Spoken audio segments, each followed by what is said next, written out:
Long ago, long before the silly bacon in everything fad got started, people actually made bacon at home. It's not that hard to do, and it can produce some superior quality bacon. Making bacon at home isn't going to save you a lot of money, and it's probably not going to make anything any more healthy than what you get in the store, but it will be delicious. This video is going to show you how to cure a pork belly and then how to smoke it so that you have slab bacon. You're not going to learn how to use a smoker, and I'm not going to show how to make uncured or naturally cured bacon. There are two special ingredients that you'll need. The first is pork belly. I'm using a 3-pound slab that still has the skin attached. If you have trouble finding this, try asking a butcher, maybe a pork producer at a farmer's market, or go to an Asian grocery store that has a good meat department. As with anything, the better the quality, the better your bacon will be. The second special ingredient is curing salt, which is often referred to as pink salt.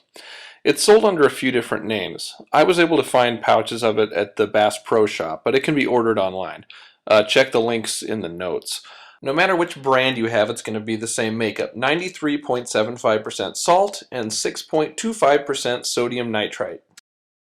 I could make an entire video discussing the pros and cons of sodium nitrite, but the reason why it's put in this is because it kills the bacteria that can cause botulism, and then it also preserves that nice pink color, and it gives it a flavor and texture that you just can't get without using some sort of curing agent. Although the amount that actually goes into this recipe isn't much to be concerned about, there are some things you should know about the ingredient. First of all, that sodium nitrite part is toxic, and too much at once can be fatal. It's a powerful antioxidant. Frequent consumption of cured meats can lead to long-term health problems, and it should be stored out of reach of children. I know this sounds like something you probably don't want to eat or even have in the house, but if we think about the facts that I gave about this product, they are eerily similar to another product that you might be familiar with. Beer!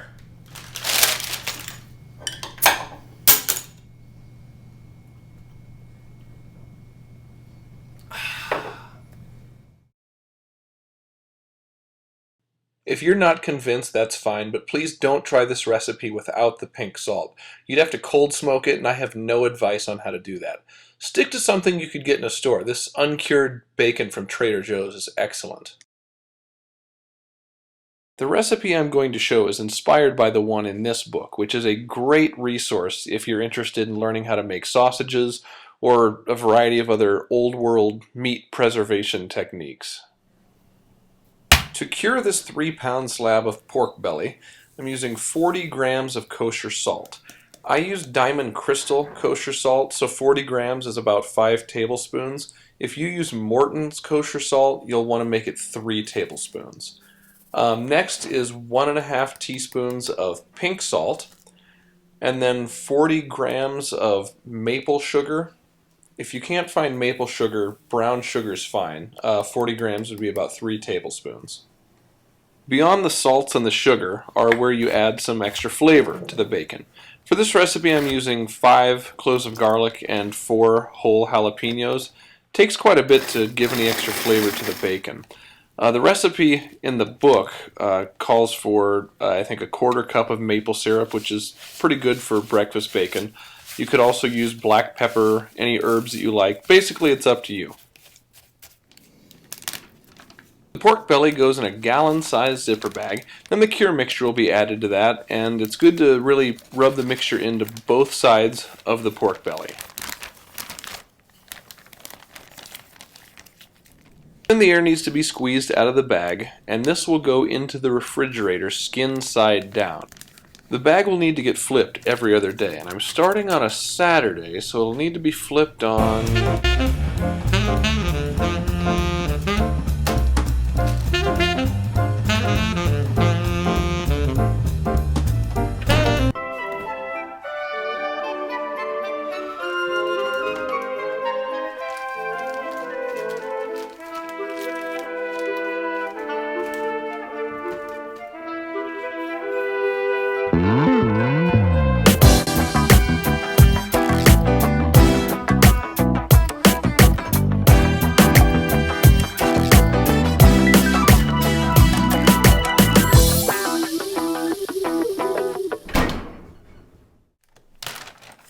After 7 days, the belly should have firmed up quite a bit and it's ready to come out of the cure.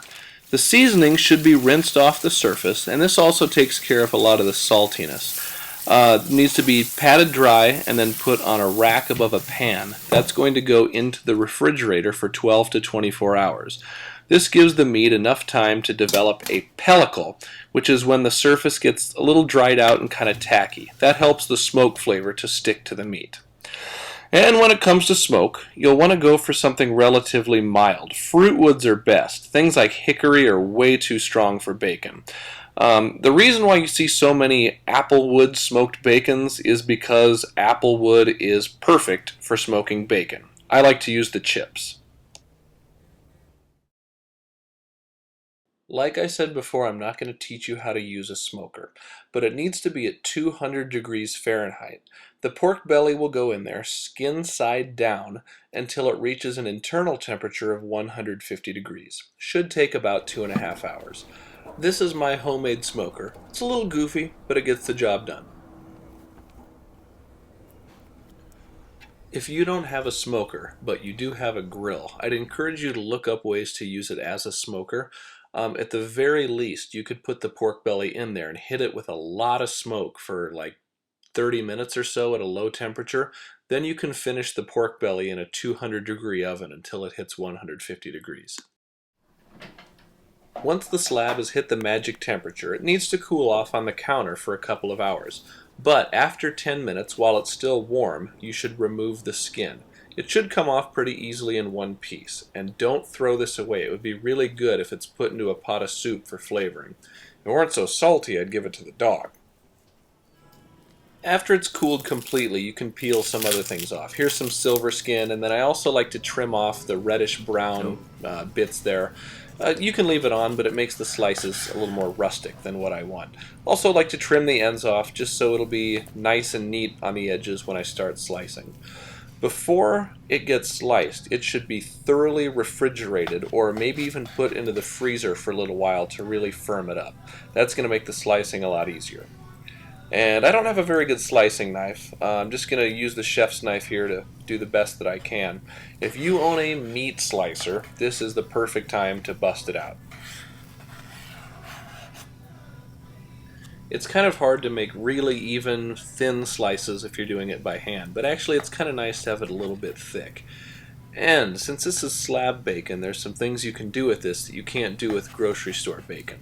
If you cut a nice thick piece like this, about 1/4 of an inch thick, then you can cut it into what's called lardons, which are perfect to use on salad.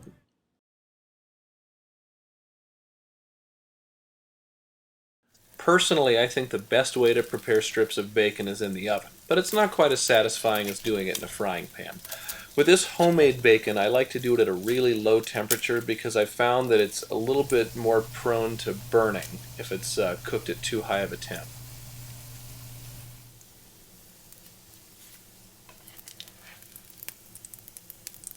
So yeah, there's some bacon.